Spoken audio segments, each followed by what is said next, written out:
Hello everyone, welcome to my channel. Today we are going to discuss NCERT Solutions Class 12th English A Roadside Stand Poem 5. Previous video में students हम rest of question answer poem के question answer complete कर चुके हैं और आप playlist में जाके जो वीडियोस हैं उनको देख सकते हैं। सभी क्वेश्चन आंसर आपको अवेलेबल मिलेंगे। अगर पीडीएफ चाहिए तो आप डिस्क्रिप्शन बॉक्स में लिंक कर सकते हैं, टेलीग्राम ज्वाइन कर सकते हैं। सभी क्वेश्चंस बहुत सिंपल लैंग्वेज में हैं और आप उनको अपने ऑन वर्ड ऑन सेंटेंस में सिंपल वर्ड्स में डिस्क्राइब कर सकते हैं। बहुत ही ज़्यादा इजी लैंग्वेज है और होप सो आपको बहुत हेल्पफुल मिलेगी। और अगर आपको फिर भी कोई डाउट है, कोई सजेशन है तो आप कमेंट बॉक्स पे दे सकते हैं। Let's begin. हम स्टार्ट करते हैं आपके क्वेश्चन आंसर्स को। फर्स्ट क्वेश्चन है the city folk who drove through the countryside hardly paid any heed to the road side stand or to the people who run it. If at all they did, it was to complain. Which lines bring this out? What was their complaint about? City folk यानी people, जो शहर में रहने वाले लोग होते हैं, बहुत मुश्किल से ही वो रोड साइड स्टैंड पे जो लोग होते हैं वहाँ बड़ी मुश्किल से जाते हैं या फिर बहुत मुश्किल से ही उनके पास कोई सामान खरीदते हैं या फिर उन पे कोई अटेंशन देते हैं। वहाँ साइड से निकल जाते हैं बट उन पे कोई अटेंशन नहीं देते। अगर वो अटेंशन देते भी हैं, वहाँ रुकते भी हैं, तो सिर्फ कंप्लेन करते हैं कि यहाँ पे आपने स्टॉल लगा के यहाँ की पूरी ब्यूटी जो सीनरी है या फिर ब्यूटीफुल लैंडस्केप है उसको आपने क्या कर दिया, बिल्कुल ख़राब कर दिया है। तो यहाँ पे बोला है which line bring this out, वो कौन सी लाइन है जो इस कंप्लेंट को लेके आती है। What was there complaint about, और वो कंप्लेंट किसके बारे में हो रही है। At having the landscape marred with the artless paint. तो at having the landscape marred with the artless paint यानी आपने क्या बना दिया है, जो लैंडस्केप है वो पूरा एक आर्टलेस पेंट है। According to the city people the stall is not good as it blocks natural beauty of trees and mountains. तो ये जो लाइन है, ठीक है, at having the landscape marred with the artless paint, तो ये क्या बताता है कि इस लाइन के अकॉर्डिंग जो स्टॉल्स हैं वो क्या करती है, नेचुरल ब्यूटी को और वहाँ के जो ट्रीज़ हैं, जो माउंटेन्स हैं, वो उसको क्या कर रही हैं, डिस्ट्रॉय कर रही हैं।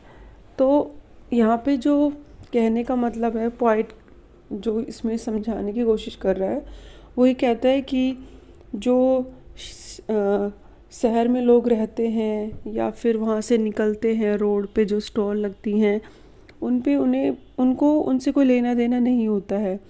और मोस्टली जो गांव के लोग होते हैं वो क्या करते हैं, इसलिए ये लगाते हैं अपने स्टॉल के, मतलब वो उन पे ध्यान दें और किसी तरीके से उनका सामान खरीद लें।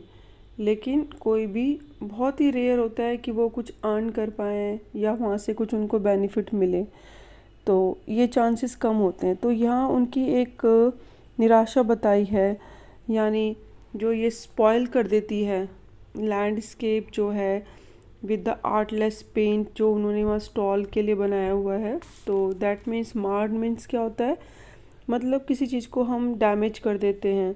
तो उनकी जो स्टॉल है यानी जो आर्टलेस पेंट है वो उस लैंडस्केप को क्या कर रहा है, बिल्कुल स्पॉइल कर रहा है, ख़राब कर रहा है, डैमेज कर रहा है। तो according the city people stall क्या है, बिल्कुल भी फिट नहीं है उस ब्यूटी फुल प्लेस पे जहाँ माउंटेन्स है, ट्रीज़ हैं। Simple is that.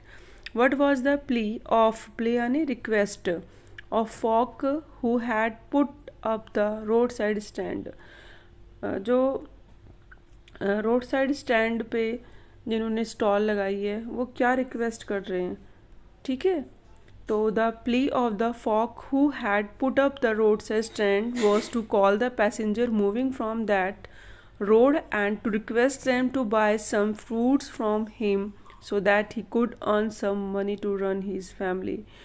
तो वो रोड साइड से जो भी पैसेंजर जा रहा है, जो भी वहाँ से निकलता है, वो सिर्फ यही रिक्वेस्ट करते हैं उनसे कुछ फ्रूट्स ले लें, उनका कुछ सामान ले लें, जिससे उनकी कुछ अर्निंग हो जाए और वो अपनी फैमिली को मतलब जो डेली उनकी जो रिक्वायरमेंट्स होती है उसको कंप्लीट कर सकें, अपनी फैमिली को रन कर सकें।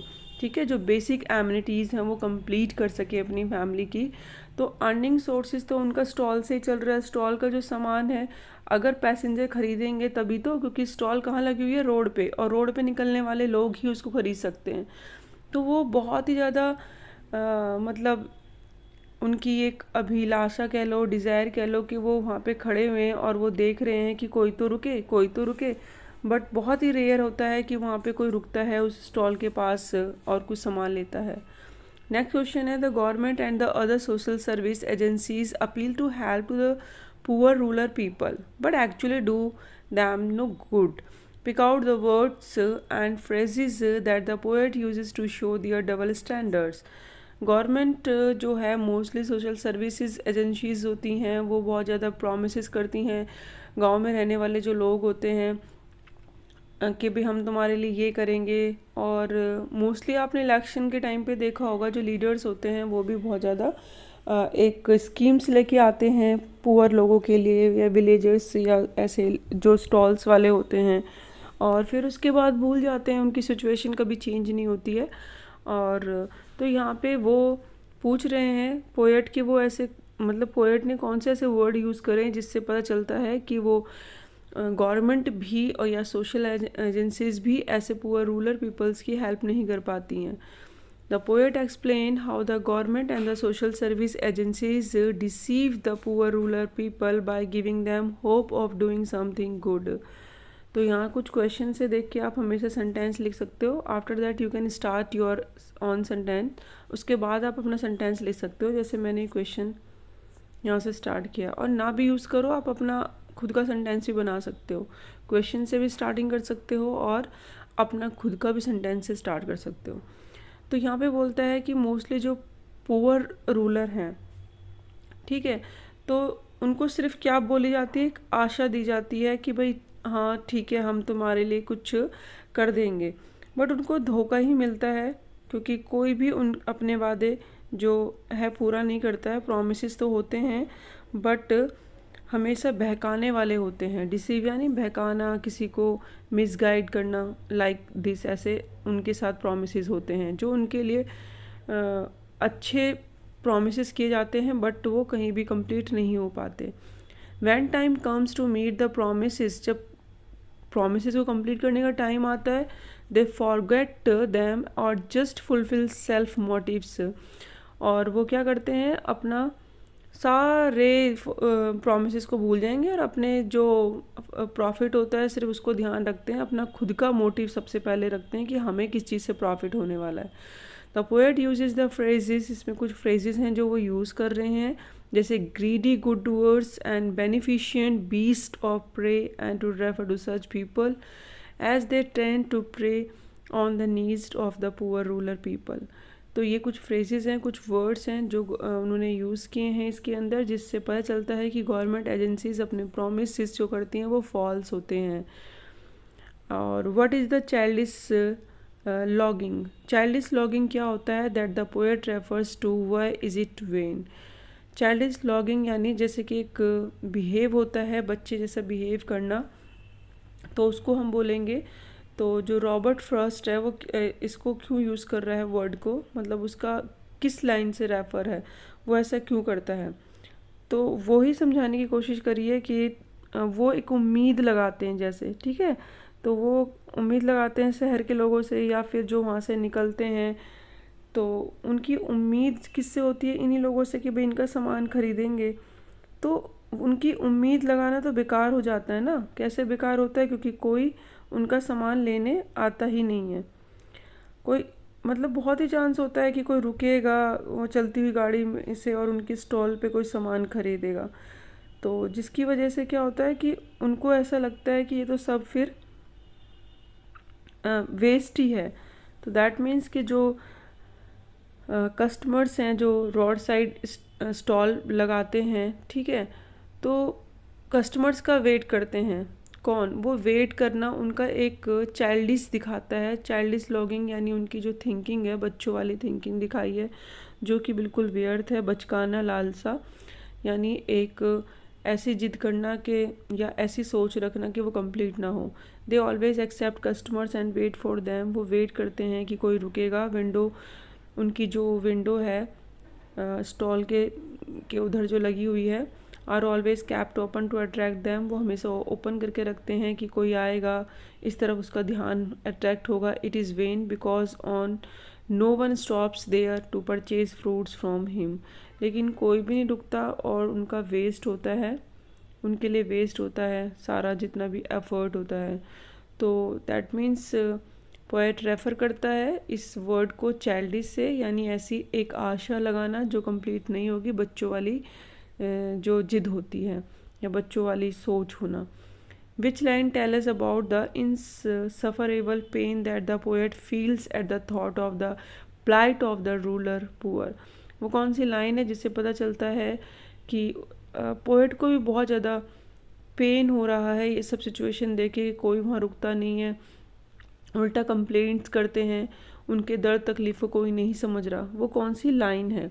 पोएट इज़ वेरी काइंड, जो पोएट है वो बहुत काइंड है, and feel sad so seeing the condition of rural people, और उसे बहुत सैड फील होता है पुअर लोग, रूरल पीपल्स की कंडीशन को देख के। वो लिखता भी है, sometimes I feel myself I can hardly bear. तो ये वो लाइन है जिसमें कि उस ऐड होती है जो बताता है कि उसको फील हो रहा है, the thought of so much childish longing in when, और ज़रूरत से ज़्यादा उनका जो चाइल्डिश लॉन्गिंग है, जो बचकाना, मतलब हम कह सकते हैं छोटे बच्चों की तरह सोचना कि यहाँ कोई आएगा, और लेकिन वो सब क्या होता है, व्यर्थ है। तो यहाँ पे कोई यूज़फुल नहीं है उनके लिए वहाँ पे खड़े होना, या फिर ये उम्मीद लगाना कि कोई आएगा और उनका सामान खरीदेगा। तो यहाँ पे पोएट का इस लाइन से पता चलता है। तो वो लाइन पूछिए, वो कौन सी लाइन है जिसमें उसका पेन दिखाई दे रहा है, और पुअर लोगों के लिए जो कि स्टॉल लगाई हुई है, रूरल पीपल जो होते हैं, गांव के लोग होते हैं, रोड के साइड अपना सामान बेचने के लिए अपनी स्टॉल लगाते हैं, लेकिन जो गाड़ी चला के वहाँ से जाते हैं रोड से, या कोई भी जा रहा होता है, तो बहुत हार्डली ऐसा होता है कि वो रुकेगा और उनका सामान लेगा। तो ये यहीं से क्वेश्चंस ख़त्म होते हैं, और नेक्स्ट वीडियो में हम नेक्स्ट क्वेश्चन आंसर डिस्कस करेंगे। कोई और आपकी सजेशन है तो वो आप दे सकते हैं, और चैनल को सब्सक्राइब करना नहीं भूलेगा। Thank you so much, keep watching, keep learning.